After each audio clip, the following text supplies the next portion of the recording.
সময় কত বিচিত্র হয়। সময় আমাদের পক্ষে থাকলে আমরা নিজেদের রাজা মনে করে নিই, আর সেই সময় যদি বিপক্ষে চলে যায় তাহলে নিঃস্ব হতে সময় লাগে না। তাই মানুষের একটা অভ্যেস আছে, খারাপ সময়ের জন্য কিছু সঞ্চয় করা। আত্মীয়, বন্ধু খারাপ সময় পাশ থেকে সরে যায়। যশ, মান প্রতিকূল সময় চিরস্থায়ী হয় না। তাই মানুষ মনে করে অর্থ সঞ্চয় করাই শ্রেয়। অর্থের কোনো হৃদয় নেই যা সময়ের সাথে পরিবর্তিত হবে। সংসার বলে সর্বদা অর্থ সঞ্চয় করতে থাকুন। খারাপ সময় অবশ্যই কাজে লাগবে, কিন্তু আমি বলবো শুভ কর্ম করতে থাকুন, আনন্দে থাকুন, নিজের ওপর আর ঈশ্বরের ওপরে বিশ্বাস রাখুন। খারাপ সময় কখনো আসবেই না। রাধা রাধা। প্রকৃতি মানুষকে এক বিশেষ শক্তি দিয়েছে, অন্য জীবের থেকে বেশি শক্তি দিয়েছে। স্মরণ শক্তি। এই শক্তি মানুষকে অন্য জীবের থেকে ভিন্ন করে, ইতিহাস রচনা করার প্রেরণা দেয়, জ্ঞানকে বংশানুক্রমে এগিয়েও নিয়ে যায়। আর যারা ভুলে যান, অধিকাংশ সময় তারা উপহাস আর দয়ার পাত্র হয়ে যান। কিন্তু এটাই কি প্রকৃত রূপে সত্য? না। এই স্মরণ শক্তি মানুষের বিকাশের সব থেকে বড় বাধা হয়ে দাঁড়ায়। তার মনকে দূষিত করে দেয়। খারাপ অভিজ্ঞতা, কারোর করা বিশ্বাসঘাতকতা, কারোর কটাক্ষ বেশিরভাগ মানুষই ভুলতে পারেন না, আর তারপর প্রতিশোধ নিতে উদ্যত হন। প্রথমে সময় নষ্ট করেন প্রতিশোধের প্রস্তুতিতে, আর তারপর সময় নষ্ট করেন প্রতিশোধ নেওয়ার সুযোগ খুঁজতে। যদি সন্তুষ্টি পেতে চান, যদি জীবনে আনন্দ পেতে চান, তাহলে স্মরণ শক্তির সদ্ব্যবহার করুন। নিজের স্মরণ শক্তিকে চালনা করুন শুধুমাত্র ভালো কথা আর ভালো স্মৃতির দিকে। জীবনে আনন্দ পাবেন। রাধা রাধা।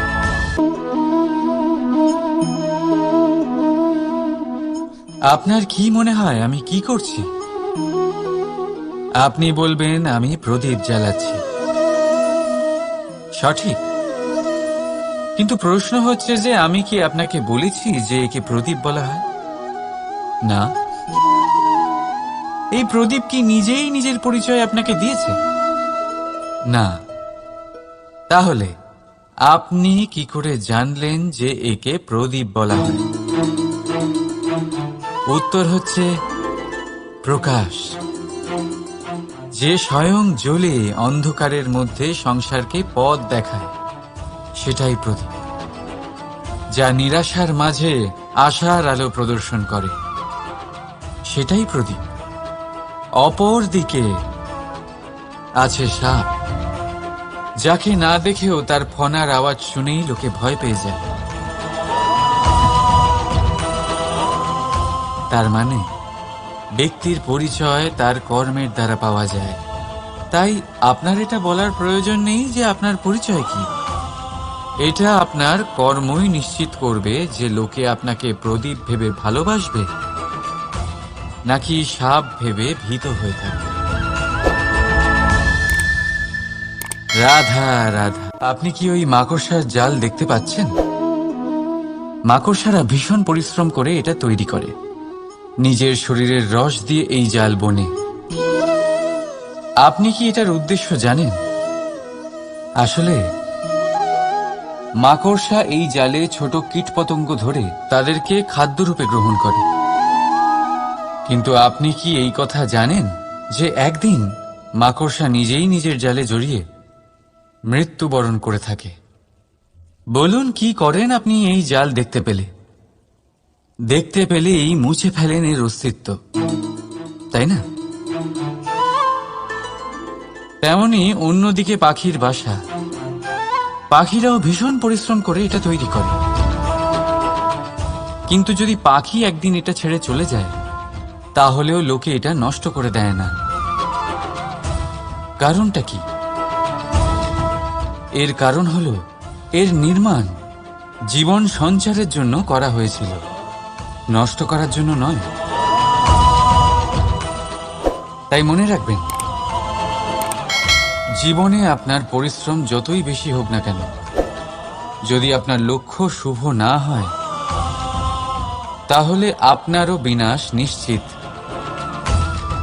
তাই সৃজন করতেই থাকুন আর মুগ্ধ হয়ে বলুন, রাধা রাধা। মানুষ নিজের পরিবারের জন্য কত কিছুই না করে, দিন রাত পরিশ্রম করতে থাকে যাতে তার পরিবারের প্রয়োজন পূরণের জন্য অর্থ রোজগার করতে পারে। কিন্তু শুধু অর্থ রোজগার করাটাই কি যথেষ্ট? আপনি বলবেন, হ্যাঁ নিশ্চয়ই, অর্থ দিয়ে সবকিছু পাওয়া যায়, বিদ্যা পাওয়া যায়, বাড়ি পাওয়া যায়, ওষুধ পাওয়া যায়, আর কত কিছুই না পাওয়া যায়। এইসব একটা পর্যায় পর্যন্ত সঠিক, কিন্তু একটু মন দিয়ে ভেবে দেখুন, যখন কোনো শিশু অসুস্থ হয়ে পড়ে তখন সে ওই তিক্ত ওষুধ কেন খেয়ে নেয়? এই জন্য কারণ ওর পিতা সেই ওষুধ অর্থ দিয়ে কিনেছে? না, বরং এই জন্য কারণ তার পিতা যে তার সামনে দাঁড়িয়ে, তার উপরে তার বিশ্বাস আছে, বিশ্বাস আছে যে উনি তার কিচ্ছু হতে দেবেন না। এই বিশ্বাস, এই সংস্কার, এই শিক্ষা কখনো অর্থ দিয়ে পাওয়া যায় না। এটা পাওয়া যায় সেই সময় থেকে যা মাতা পিতা তাদের সন্তানের সাথে কাটিয়েছেন। তাই জীবনে অর্থ অবশ্যই উপার্জন করুন, কিন্তু নিজের পরিবারকেও সময় দিন, আনন্দ পাবে। রাধা রাধা। বিরোধিতা এমন এক শব্দ যা শুনে আমরা সবাই ভয় পেতে থাকি। যদি কেউ আমাদের বিরোধিতা করে তা আমাদের সহ্য হয় না। আমরাও কারোর বিরোধিতা করে কোনো শত্রুতা করতে চাই না। এই ধরনের ভাবনা আমাদের মনে আসতেই থাকে। কিন্তু বিরোধিতা, এই শব্দ আপনার শান্তির জন্য, আপনার সুখের জন্য কতটা গুরুত্বপূর্ণ তা আপনারা জানেন না। তাই যদি কাল এসে কেউ আপনার বিরোধিতা করে, তখন সবার আগে নিজেকে যাচাই করুন। আপনি কি ভুল করেছেন? আপনার দোষ কি? নিজের মধ্যে কি ত্রুটি আছে সেটা বোঝার চেষ্টা করুন, নিজেকে সংশোধন করার চেষ্টা করুন, তারপর দেখুন বিরোধিতার এই আগুন আপনাকে স্বর্ণ থেকে কুন্দন বানিয়ে তুলবে। বলা হয় এই সংসারে খারাপ বেড়েই চলেছে, কিন্তু তার কারণ এ নয় যে খারাপ মানুষ বেড়ে চলেছে। তার কারণ হলো যে ভালো মানুষ, যাদের ভালো চিন্তা, ভালো বিচারধারা আছে, তারা খারাপের বিরোধিতা করতে পারে না। যদি আপনার সম্মুখে কোনো খারাপ কর্ম হয়, তাহলে তার বিরোধিতা করতে সংকোচ করবেন না, কারণ বিরোধিতার এই আগুন মন্দকে পিছুপা হতে অবশ্যই বাধ্য করে। রাধা রাধা। বিশ্বাস, জীবনে বিশ্বাস কতটা গুরুত্বপূর্ণ। একজন স্ত্রী তার স্বামীর হাত ধরে যে কোনো জায়গায় যেতে পারেন, এর কারণ হলো বিশ্বাস। তার নিজের স্বামীর ওপরে বিশ্বাস আছে। যখন একজন মা তার ছোট বাচ্চাকে কোলে তুলে হাওয়ায় ওঠায়, তখন সেই বাচ্চা ভয়ভীত হয়ে যায় না। তার কারণ হলো বিশ্বাস। তার বিশ্বাস আছে যে তার মা তার কিচ্ছু হতে দেবে না। এক বৈদ্যের দেওয়া ঔষধ সন্তান কিছু না বুঝে শুনেই খেয়ে ফেলে। সেই বৈদ্যের জ্ঞানের বিষয়ে তার কোনো ধারণাই থাকে না, শুধু নিজের পিতার উপরে বিশ্বাস আছে যে তার পিতা তাকে খারাপ কিছুই দেবে না। যখন এই সংসারের প্রতিটা বন্ধন বিশ্বাসের উপরে দাঁড়িয়ে আছে, তাহলে কেন এই বিশ্বাসকে আমরা জীবনে আনতে পারি না?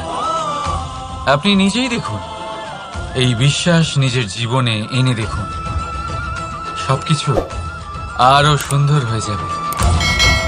তাই ভালোবেসে বলুন, রাধা রাধা।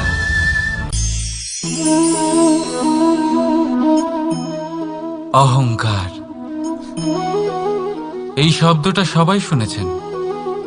বহু মানুষকে আপনি এটা বলতে শুনেছেন যে ওই ব্যক্তির অহংকার আছে, ওই মানুষটির ক্ষমতার অহংকার আছে, ওই ব্যক্তির নিজের রূপ নিয়ে অহংকার আছে, ওই ব্যক্তির নিজের অর্থের অহংকার আছে, ইত্যাদি ইত্যাদি।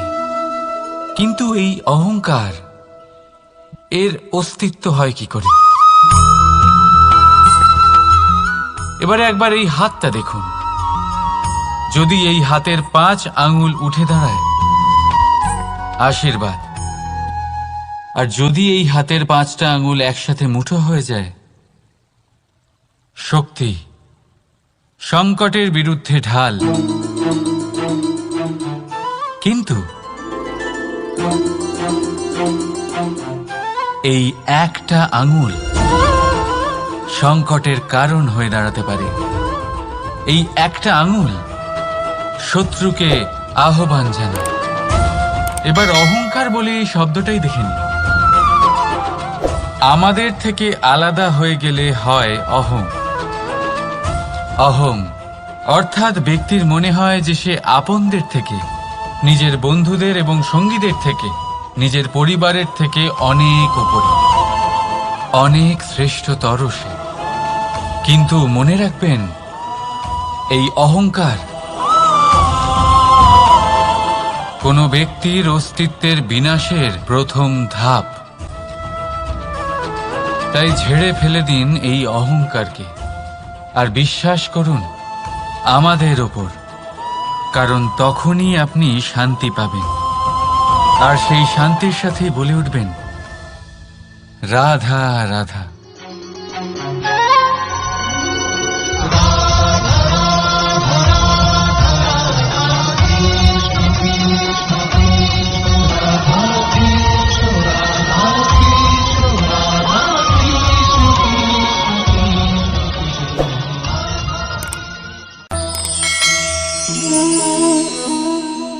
সাফল্য। যদি আপনাকে জীবনে সাফল্য পেতে হয়, তাহলে আপনি একাধিক মানুষ পাবেন যারা একাধিক উপায় বলবে আপনাকে সাফল্য পাওয়ার। দীর্ঘ সময় ধরে পরিশ্রম, চেষ্টা, নির্ধারণ, নিষ্ঠা এই বিষয়ে ভাষণ দিতে থাকবেন। একাধিক রকমের উদাহরণ আপনার সামনে তুলে ধরবেন। কিন্তু আমার এটা মনে হয়, আমরা কেন সেই বিষয়ে কথা বলি না যা মানুষকে অসফল করে তোলে? তাহলে জীবনে কখনো অসফল হবেন না। রাধা রাধা। আপনি অনেককে এই কথা নিশ্চয়ই বলতে শুনেছেন, এই ব্যক্তির দৃষ্টিতে দম্ভ আছে, এই ব্যক্তির চোখের ওপর অহংকারের পর্দা পড়ে আছে, ইত্যাদি ইত্যাদি। চলুন আমি আপনাকে একটা প্রশ্ন করছি, আপনি দেখেন কি দিয়ে? দৃষ্টি দিয়ে নাকি দৃষ্টিভঙ্গির সাহায্যে? ভাবুন। চিন্তায় পড়ে গেলেন নিশ্চয়ই।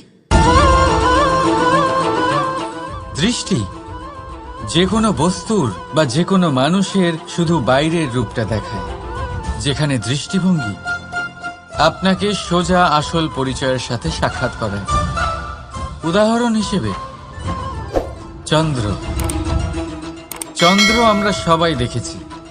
বহু মানুষ আছেন যাদের চন্দ্র অত্যন্ত সুন্দর লাগে, আবার কিছু মানুষ এমনও আছেন যারা এই চন্দ্রের মধ্যেই দাগ খুঁজে বার করেন। এই হলো দৃষ্টিভঙ্গি। যদি নিজের দৃষ্টিভঙ্গিতে প্রেম রাখেন, ভালোবাসা রাখেন, সম্ভ্রম রাখেন, তাহলে তার বদলে আপনিও প্রেম আর সম্মান অবশ্যই পাবেন। এবারে দেখুন, যে জল দিয়ে ঈশ্বরের মূর্তি ধোয়া হয় তাকে চরণামৃত বলা হয়। এটার কারণ দৃষ্টিভঙ্গি। এখন আপনি পাথরকে ভগবান ভেবে পুজো করবেন, নাকি ভগবানকে পাথর ভেবে পরিত্যাগ করবেন? সিদ্ধান্ত আপনার, কিন্তু এই সিদ্ধান্ত নির্ভর করে আপনার দৃষ্টিভঙ্গির ওপর। তাই নিজের দৃষ্টিভঙ্গি শুভ রাখুন, নিজের দৃষ্টিভঙ্গিতে ভালোবাসা রাখুন, আর আনন্দে বলুন রাধা রাধা। বড় বড় রাজমহলের বড় বড় ইমারতের চূড়া কত সুন্দর হয়, কিন্তু আপনি কি কখনো এই বিষয়ে ভেবেছেন যে এই সুন্দর চূড়ায় পৌঁছতে গেলে আপনাকে পৃথিবীতে পা ফেলতেই হবে? সেই সুন্দর চূড়ায় পৌঁছে দীপ্তি পাওয়ার জন্য আপনাকে একটা কঠিন পথ অবলম্বন করতেই হবে। যদি আপনি কোনো কঠিন পথে না গিয়ে এই পৃথিবীর সাহায্য ছাড়াই শুধু উচ্চতার দিকে অগ্রসর হতে থাকেন, তাহলে সর্বদা অসফল হবেন। সেই জন্য নিজের স্বপ্ন পূরণের এই যাত্রাতে নিজের পথ কখনোই হারাবেন না, নিজের পথ থেকে সরবেন না। যদি এমন করেন তাহলে তো আপনার স্বপ্ন পূরণ হবেই না, তার সাথে আপনি নিজের পথও হারাবেন। রাধা রাধা। কৌতুক অর্থাৎ হাসি, এটা জীবনে কতটা গুরুত্বপূর্ণ।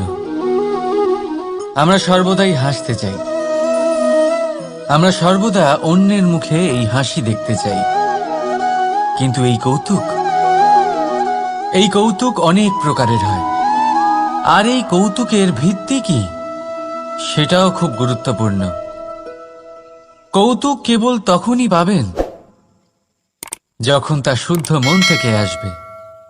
কৌতুক তখনই পাবেন যখন তা সামনের জনকেও হাসিয়ে তার কষ্ট হরণ করবে। এবারে আর অপমানিত ব্যক্তির মন তিক্ত হয়ে থাকে। তাই মনে রাখবেন যে এই কৌতুক যেন কৌতুকই থাকে, তা উপহাস বা কটাক্ষ না হয়ে যায়। রাধা রাধা। মানুষ, এই শব্দের সূচনা হয় মন থেকে, আর সেই জন্যই হয়তো আমাদের এই মন এতটা গুরুত্বপূর্ণ। এবারে দেখুন না, আমাদের মনই সবকিছু চালনা করে। মনই সেই যে কল্পনা করে, মনই সেই যা কল্পনাকে বাস্তবে পরিণত করার জন্য পরিশ্রম করতে আমাদের প্রেরণা যোগায়। মনই সেই যা লোভের জালে জড়িয়ে পড়ে। মনই সেই যা অভিমানের পর্দা দিয়ে ঢেকে যায়।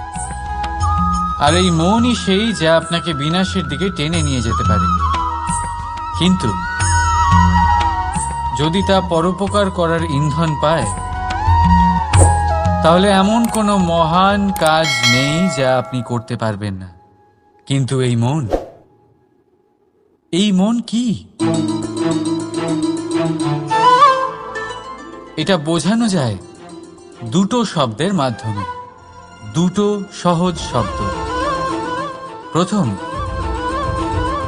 একজন কুশল সেবক।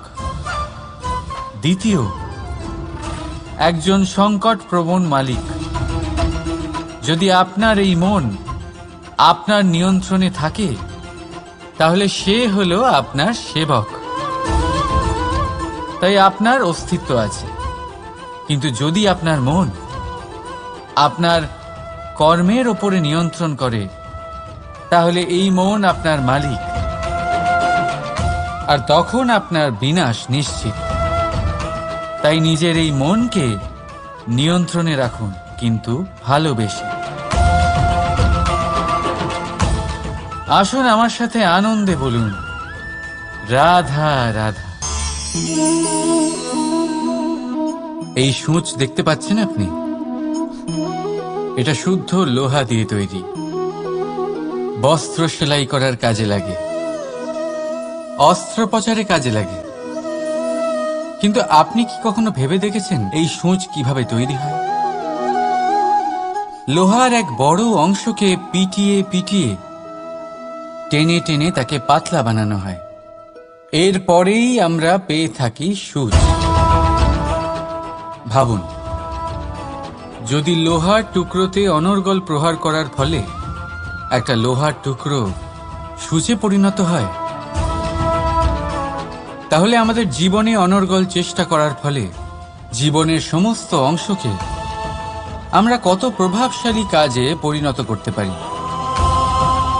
শুধু প্রয়োজন দৃঢ় নিশ্চয়তা।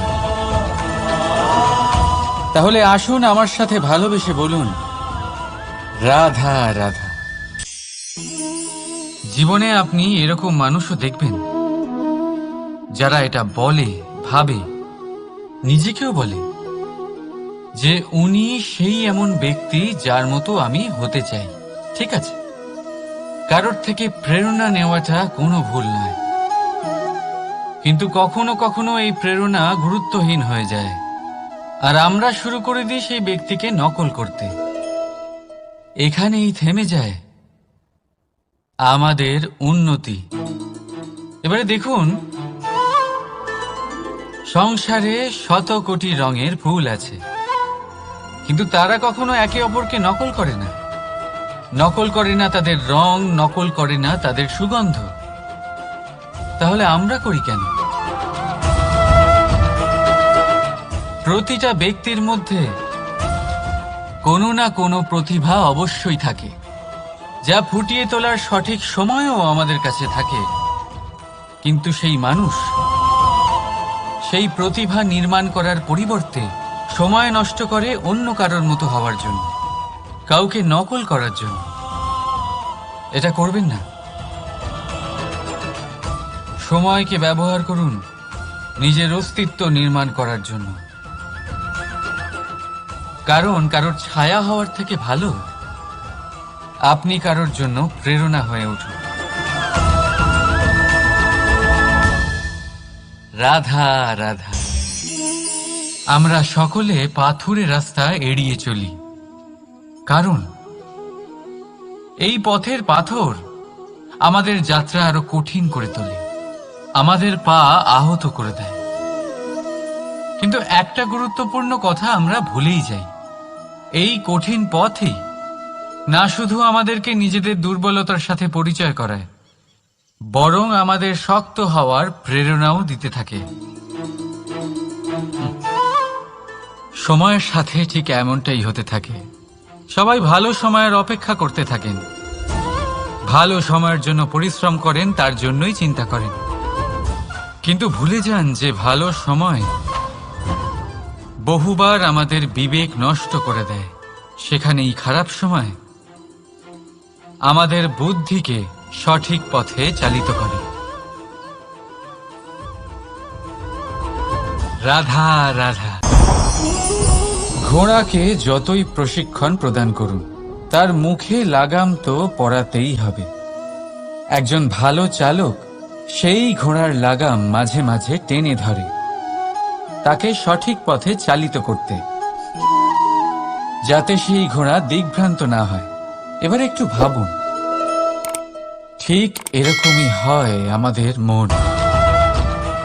যদি এটা বিবেকের লাগাম দিয়ে মাঝে মাঝে আমরা টেনে না ধরি, তাহলে আমাদের এই মন দিগ্ভ্রান্ত হতে পারে। আর যদি আপনি আপনার লক্ষ্যে পৌঁছতে চান, তখন মনের এই লাগাম মাঝে মাঝে আপনাকে অবশ্যই টেনে ধরতে হবে, কারণ বিবেকের এই পথ প্রদর্শনই আপনাকে ভালোভাবে আপনার লক্ষ্যে পৌঁছে দেবে। মনে রাখবেন আর আমার সাথে ভালোবেসে বলবেন, রাধা রাধা। আপনি কখনো জাঁতাকল দেখেছেন? তাতে গম পেশা হয়। গমকে এমন ভাবে পেশা হয় যাতে আমরা তা খেতে পারি, জীবিত থাকতে পারি। আর যদি আপনি মন দিয়ে দেখেন, তাহলে কলের নিচের অংশ কখনো ঘোরে না, শুধুমাত্র ওপরের অংশই ঘোরে। আর তবেই তা গম পিষতে পারে, আর তবেই রুটি তৈরি হতে পারে। কিন্তু ভেবে দেখুন, যদি কলের দুটো অংশই ঘুরতে থাকে তাহলে কি হবে? তা গম পেশার বদলে একে অপরকে পিষে নিজেদের অস্তিত্ব শেষ করে দেবে। তাই জীবনে কোনো কাজ যখন মন আর মস্তিষ্ক মিশিয়ে করা হয় তখনই তা সম্পন্ন হয়। কিন্তু যখন বিষয় হলো ভক্তির, তখন মস্তিষ্কের যুক্তির মৌন থাকা প্রয়োজন। আর যখন বিষয় হলো কর্ম আর ন্যায়ের, তখন মনের আবেগের মৌন থাকা প্রয়োজন। তাই মন আর মস্তিষ্কের এই সম্মিলনে সতর্ক থাকবেন। একসাথে অবশ্যই চলবে, কিন্তু একে অপরের বাধা যেন না হয়ে দাঁড়ায়। রাধা রাধা। আমি একটা এমন শব্দ যার অনেকগুলি মানে হয়, যার আসল অর্থ হল অহং। যদি আপনি কথা বলেন সৃষ্টির নির্মাণ নিয়ে, তাহলে আমি ব্রহ্মদেব হয়ে সৃষ্টির নির্মাণ করবে। যদি আপনি কথা বলেন প্রলয়ের, তাহলে সেই আমি মহাদেব হয়ে বিনাশ করবে। এই আমি সঙ্গতিপূর্ণ, কিন্তু শুধু ততক্ষণ যতক্ষণ আপনি এটা সবার সাথে ভাগ করছেন। কিন্তু আমরা বহুবার এর মানে বুঝতে পারি না। এই অহংকে সীমিত করে দিই একটা ব্যক্তি অবধি, শুধু নিজে। আর তখনই জেগে ওঠে অহংকার, যাতে প্রাধান্য পায় শুধুমাত্র আমি, আমরা নয়। আর একজন ব্যক্তি একা না উৎপাদন করতে পারে আর না করতে পারে সৃজন। এবারে দেখুন, বৃষ্টির এক ফোঁটা, তারও অস্তিত্ব আছে, কিন্তু তা ধরিত্রীতে পড়লেই সমাপ্ত হয়ে যায়। কিন্তু যখন ফোঁটাগুলি একসাথে পড়ে তখন শুরু হয় বর্ষা, আর তখনই তৈরি হয় ধারা। রাধা রাধা। বলুন, কি দেখতে পাচ্ছেন আপনি? আমার হাতের এই সাদা বস্ত্র, নাকি এতে লেগে থাকা এই কালো দাগ? এবারে সত্যি কথা বলতে কি, আপনার নজর সবার আগে এই কালো দাগের ওপরে গেছে। ঠিক আছে, এমনই তো হয়। ভীষণ কম মানুষ থাকেন যারা ভাবেন কোনো ব্যক্তি ভীষণ পরিশ্রম করে এই বস্ত্র ধুয়েছেন, এটা শুকিয়েছেন। বেশিরভাগ মানুষের নজর যায় এই দাগের উপরে, ভাবেন যে এটা কি করে লাগলো। কিছুটা এরকমই হয় আমাদের ব্যক্তিত্বের সাথে। আমাদের শুভ কর্মের ওপরে আমাদের একটা খারাপ কর্ম ভারী মনে হয়। এবারে ভাবুন, যদি আমি চন্দ্রের কথা বলি, তাহলে তার শীতল আলো দেখার পূর্বে তার কলঙ্ক লক্ষ্য করেন, সেই চাঁদে লেগে থাকা কালো দাগ দেখে নেন। সেই জন্যই বিশেষ করে যারা শুধুমাত্র শুভ চিন্তা করেন আর উপকারী কর্ম যারা করেন, তাদের আমি বলবো সাবধানে থাকবেন। কারণ আপনার একটা খারাপ কর্ম চিরকালের জন্য উদাহরণ হয়ে দাঁড়াবে। রাধা রাধা। এই লক্ষ্য আসলে কি? এই লক্ষ্য তাই যা আমরা পেতে চাই। এই সংসারে সুখী কে হয়? সুখী সেই যে তার লক্ষ্য পেয়ে গেছে। দুঃখী কে হয়? দুঃখী সেই যে তার লক্ষ্য এখনো পায়নি। এবারে প্রশ্ন এখন এটাই যে লক্ষ্য সবাই পেতে চায়, লক্ষ্য পাওয়ার জন্য সবাই প্রাণপণ চেষ্টাও করে, তাহলে সবাই তাদের লক্ষ্যে পৌঁছতে পারে না কেন? ঠিক আছে, কোথাও না কোথাও কিছু না কিছু কমতি থেকেই যায়। যাই বাধা থাক, আজকে আমি আপনাকে একটা উপায় বলবো এই লক্ষ্য পাওয়ার জন্য। একটা কাগজ নিন, তাতে একটা চিহ্ন বানান, সেটাই হবে আপনার লক্ষ্য। এবারে সেই লক্ষ্যে পৌঁছানোর একটা পথ বানান। এবারে এই যাত্রাকে ভিন্ন ভিন্ন ভাগে বিভাজন করে দিন। এবারে এটা হলো আপনার পরিকল্পনা। এবার এই পরিকল্পনা ক্রমানুসারে আপনি পালন করতে থাকুন, এটাই হবে আপনার চেষ্টা।